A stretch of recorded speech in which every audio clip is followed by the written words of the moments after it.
Mark Dupler asks, do you think Kobe and Michael Jordan's extreme competitiveness is good? I think it's good to be the strongest version of yourself, and I think those guys are put here. They came here to be extremely competitive. That's why they're champions. That's why they get what they get, they have what they have, do what they do. They're being the strongest version of them, you be the strongest version of you.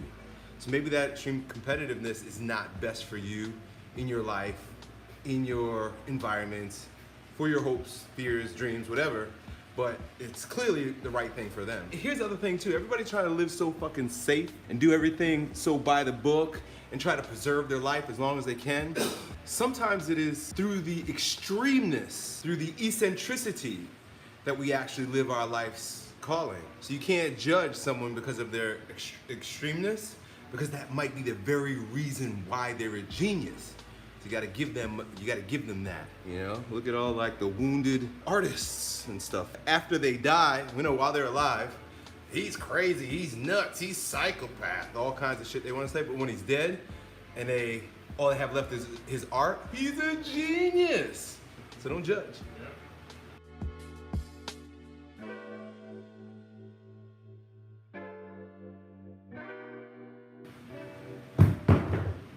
Mark Dupler wants to know if I think hell is a literal place in the Bible. I've heard many different things about that. That it is a literal, like a place on earth, like it was a place Jesus was referring to. Like, in other words, like if you're telling somebody in your neighborhood, you live in a nice neighborhood, and if somebody says, you keep breaking the laws in this nice neighborhood, you're gonna have to go live across the tracks in the shitty neighborhood. And so apparently, you know, according to Rob Bell, who I was reading this from, he said that hell was a literal place in the Bible, meaning like Jesus is making an analogy like if you don't abide by the laws, if you don't follow the way, you're gonna be like the people that live over there in hell. That place across the tracks, that shitty place with the crackheads and prostitutes and looking like New Orleans.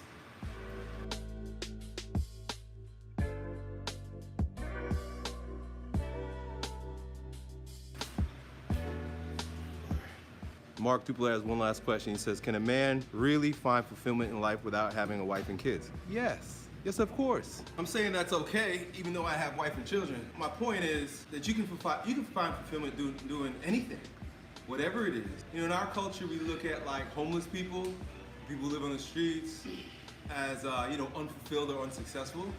But there are cultures where the elders, older people, after they've lived the life of the householder, they look forward to being homeless and like living in the streets and like having handouts. In those cultures, people give money to those they see in the streets because one day they may aspire to be one of those people who check out of society and live on the streets. So there's a level of fulfillment acknowledged in not having a home, not having a house, having been there and done that, and now people give them handouts to support that fulfilling lifestyle of living on the streets. Just a perspective, that's all.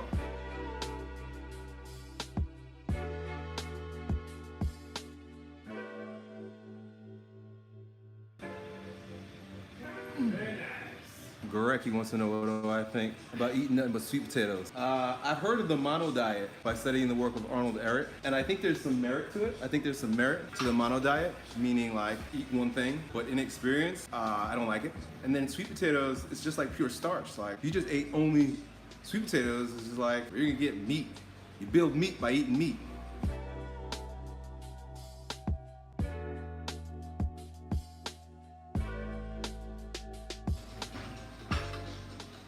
How can I quit a 10-year smokeless tobacco addiction? Can't seem to kick it, so you do the dip. First of all, I ask you why you want to quit it. Why you want to quit?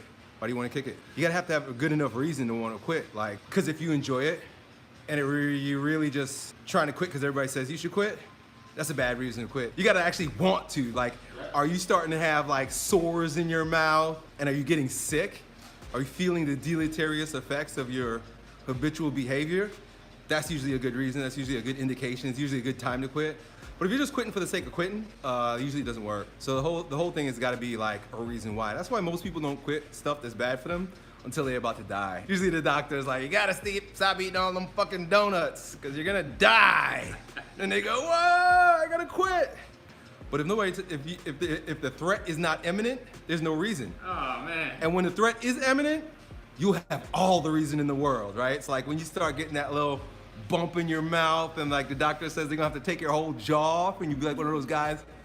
Or if you smoke cigarettes and you gotta talk in a thing like this because your throat got all fucked up, that's usually a slap in the head that says, all right, you ready to quit? You know, otherwise it's an exercise of will. And we only have a limited amount of willpower. So you gotta ask yourself, what am I gonna take my willpower away from so that I could direct it towards this?